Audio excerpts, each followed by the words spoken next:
வணக்கம், வாழ்க வளமுடன். இன்றைக்கி நண்டு சூப் எப்படி வைக்கணுங்கிறத பார்க்கலாம் வாங்க. அதுக்கு வந்து தேவையான இன்க்ரீடியன்ட்ஸ் எடுத்து வச்சுருக்கேன். அதுக்கு கொஞ்சமாக சின்ன வெங்காயத்தை தட்டிக்கலாம். நல்லா இந்த இடிக்கல்ல வச்சு நல்லா தட்டிக்குங்க. இதை இப்போ ஒரு குக்கரில் போட்டுக்கலாம்.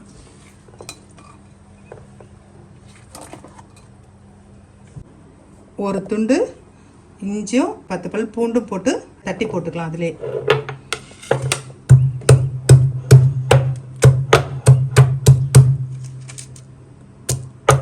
பேஸ்ட் இருந்தாலும் நீங்கள் பேஸ்ட்டும் சேர்த்துக்கலாம். ஆனால் இப்படி தட்டி போட்டிங்கன்னா டேஸ்ட் கொஞ்சம் நல்லாயிருக்கும். அதுக்காக தான் நான் தட்டி போடுறேன். ஏன்னா சூப்புக்கு தட்டி போட்டால் தான் நல்லாவும் இருக்கும். அதனால் போட்டுக்குங்க. அடுத்தது வந்து மிளகு ஜீரகத்தை அப்படியே நுணுக்கிக்கலாம்.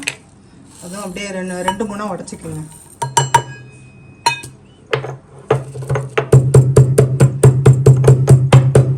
இந்த மாதிரி கொஞ்சம் குறைன்னு தட்டி போட்டுக்குங்க.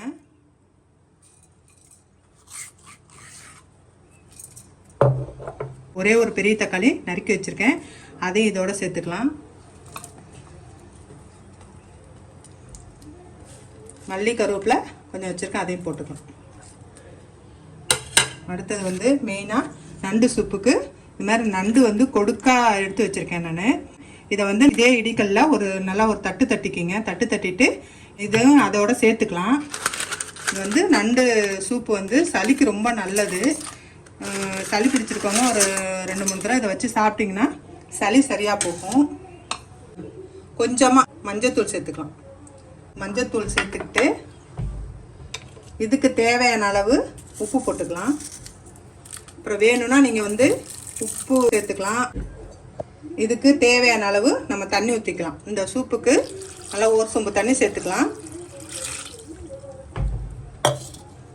அவ்வளோதான். இதெல்லாம் சேர்த்துட்டு நம்ம ஒரு 3 விசில் விட்டு இறக்கிக்கலாம்.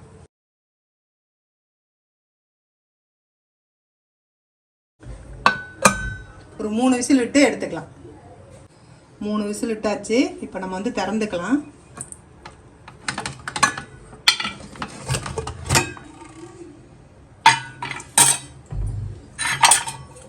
நண்டு சூப்பு ரெடி ஆயிடுச்சு.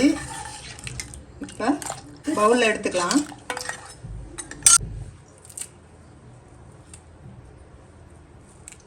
இதில் மல்லி இலை தூவி இறக்கிக்கலாம். நண்டு சூப்பு ரெடி ஆயிடுச்சு.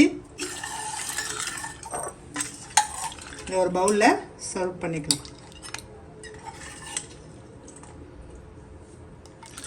குடிக்கும்போது நல்லா சுட சுட கொஞ்சம் மிளகுத்தூள் போட்டு குடிச்சிங்கனாக்கா சளிக்கு ரொம்ப நல்லாயிருக்கும். சளியும் உங்களுக்கு குறைஞ்சிரும். அதிலே கொஞ்சோண்டு மல்லி இலையும் அப்படியே போட்டுக்கலாம்.